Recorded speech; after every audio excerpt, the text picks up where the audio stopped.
ఓం శ్రీ విఘ్నేశ్వరాయ నమః. సంపూర్ణ కార్తీక మహాపురాణము 9వ రోజు పారాయణము. సప్తదశాధ్యాయము.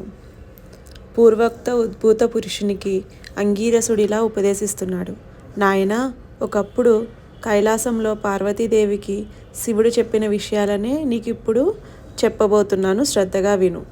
కర్మబంధము, ముక్తి కార్యము, కారణము, స్థూల సూక్ష్మము, ఈ ద్వంద్వ సంబంధితమే దేహం అనబడుతుంది.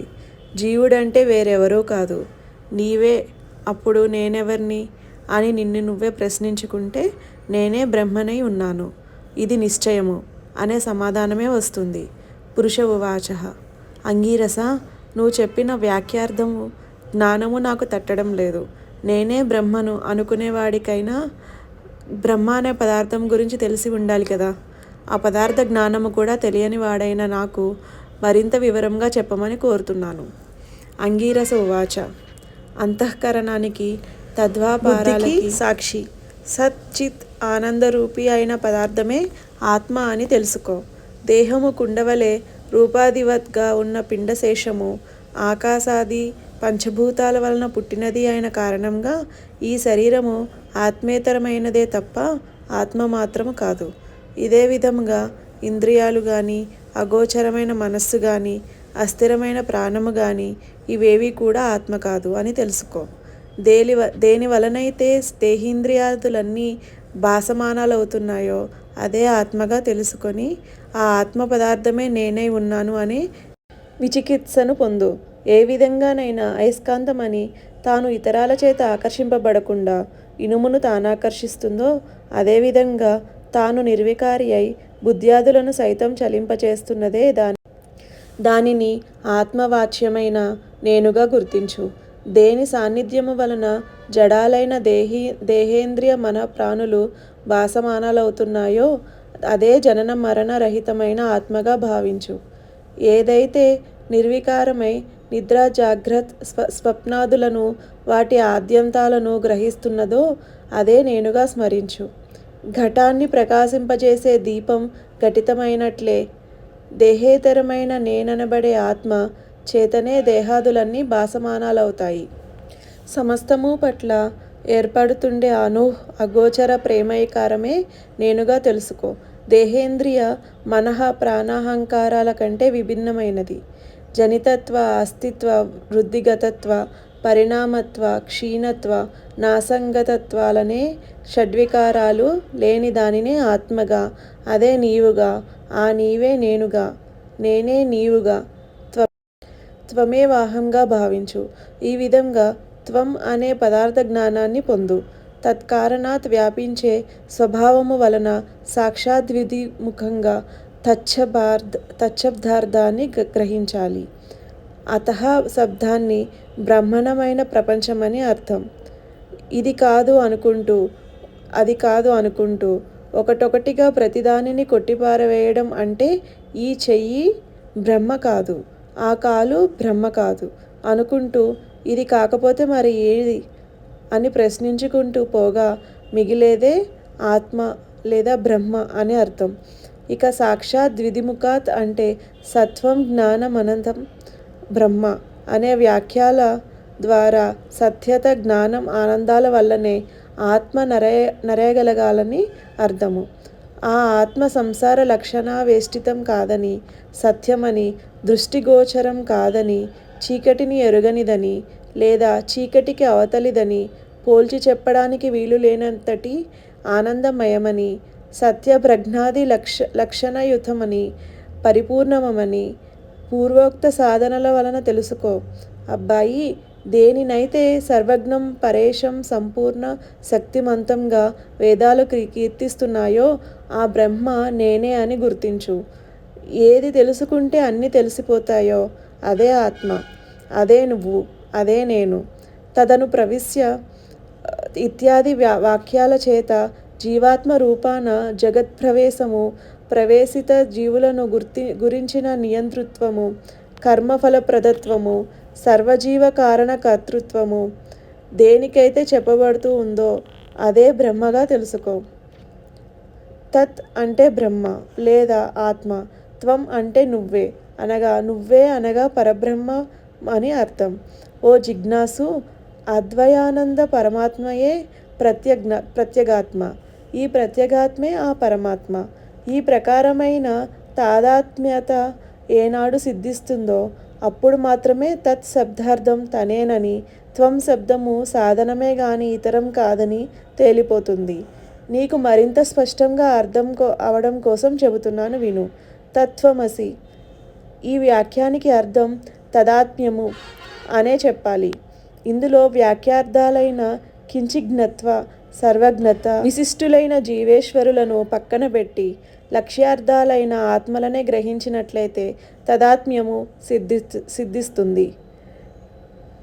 అహం బ్రహ్మాస్మి అనే వాక్యార్థ బోధ స్థిరపడే వరకు కూడా సమధమాది సాధన సంపత్తితో శ్రవణ మనదికాలను ఆచరించాలి. ఎప్పుడైతే శృతి వల్లనో గురి కటాక్షం వల్లనో తదాత్మ్య బోధ సిద్ధిస్తుందో అప్పుడు ఈ వర్తమాన సంసార లంపటము దానికదే పుట్టుక్కుని తెగిపోతుంది. అయినా కొంతకాలము ప్రారబ్ధ కర్మ పీడిస్తూనే ఉంటుంది. అది కూడా క్షయమవడంతో పునరావృత్తి రహితమైన స్థాయిని చేరుతాము. దానినే ముక్తి లేదా మోక్షము అంటారు. అందువల్ల ముందుగా చిత్తశుద్ధి కోసం కర్మిష్ఠులుగా ఉండి తత్ఫలాన్ని దైవార్పణం చేస్తుండడం వలన ప్రారబ్ధానున్న అనుసరించి ఆ జన్మలోనే గాని లేదా ప్రారబ్ధ కర్మఫలం అధికమైతే మరు జన్మలోనైనా వివిధ మోక్ష విద్యాభ్యాస పరులై జ్ఞానులై కర్మబంధాల్ని త్రెంచుకుని ముక్తులవుతారు. నాయనా, బంధించేవి ఫలవాంఛిత కర్మలు, ముక్తినిచ్చేవి ఫలపరిత్యాగ కర్మలు అని ఆపాడు అంగీరసుడు. సప్తదశాధ్యాయ సమాప్తః. అష్టాదశాధ్యాయము. అంగీరసుడు చెప్పింది వినిన ఉద్భూత పురుషుడు కర్మయోగాన్ని గురించి ప్రశ్నించడంతో అంగీరసుడిలా చెబుతున్నాడు. చక్కటి విషయాన్ని అడిగావు, శ్రద్ధగా విను. సుఖ దుఃఖాది ద్వంద్వాలన్నీ దేహానికే గాని తదతీతమైన ఆత్మకు లేవు. ఎవడైతే ఆత్మానాత్మ సంశయగ్రస్తుడో వాడు మాత్రమే కర్మలను చేసి తద్వారా చిత్తశుద్ధిని పొందినవాడై ఆత్మజ్ఞాని కావాలి. దేహధారి అయిన వాడు తన వర్ణాశ్రమ విద్యుక్తాలైన స్నాన శౌచాదిక కర్మలను తప్పనిసరిగా చేసి తీరాలి. స్నానము చేయకుండా చేసే ఏ కర్మ అయినా సరే ఏనుగు తినిన వెలగపండులాగా నిష్ఫలమే అవుతుంది. అందున బ్రాహ్మణులకు ప్రాతఃస్నానము వేదోక్తమై ఉంది. ప్రతిరోజున ప్రాతఃస్నానం చేయలేని వాళ్ళు సూర్య సంచారము గల తుల, కార్తీక, మకర, మాఘ, మేష, వైశాఖాలలోనైనా చేయాలి. జీవితంలో ఈ 3 మాసాలైన ప్రాతఃస్నానాలు చేసేవాడు సరాసరి వైకుంఠాన్నే పొందుతాడు. చాతుర్మాసాది పుణ్యకాలలో కానీ చంద్ర సూర్యగ్రహణ పర్వాలలో కానీ స్నానము చాలా ప్రధానము. గ్రహణాలలో గ్రహణకాల స్నానమే ముఖ్యము. సర్వకాలముల యందు బ్రాహ్మణులకు పుణ్యకాలాలలో సర్వ ప్రజలకు స్నాన సంధ్య జప హోమ సూర్య నమస్కారాలు తప్పనిసరిగా చేయవలసి ఉన్నాయి. స్నానాన్ని వదిలినవాడు రౌరవ నరకగతుడై పునః కర్మ భ్రష్టుడిగా జన్మిస్తాడు. ఓ వివేకవంతుడా, పుణ్యకాలాలన్నింటా సర్వోత్తమమైనది కార్తీక మాసము.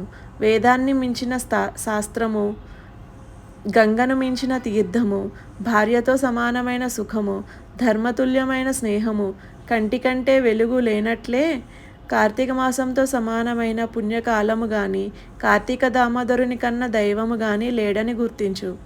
కర్మ మర్మాన్ని తెలుసుకొని కార్తీకములో ధర్మాన్ని ఆచరించేవాడు వైకుంఠమును చేరుతాడు.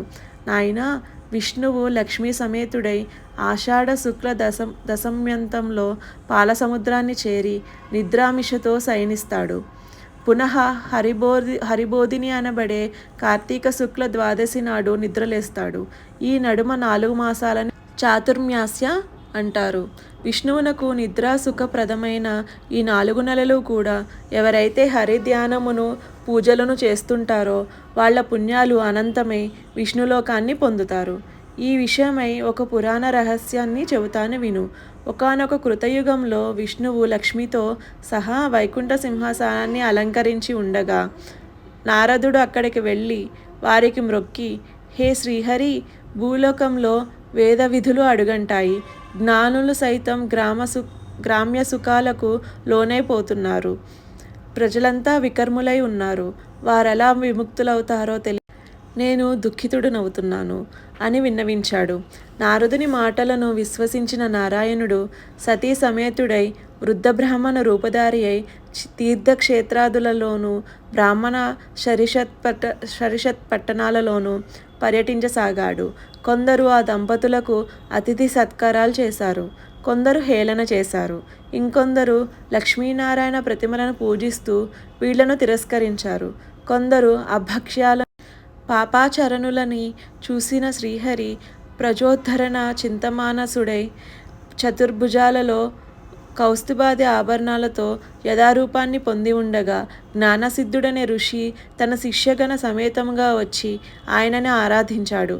అనేక విధాలుగా స్తుతించాడు. ఏవం శ్రీ స్కాంద పురాణాంతర్గత కార్తీక మహత్యే సప్తదశ అష్టాదశాధ్యాయౌ 9వ రోజు నాటి పారాయణం సమాప్తం. ఓం నమః శివాయ.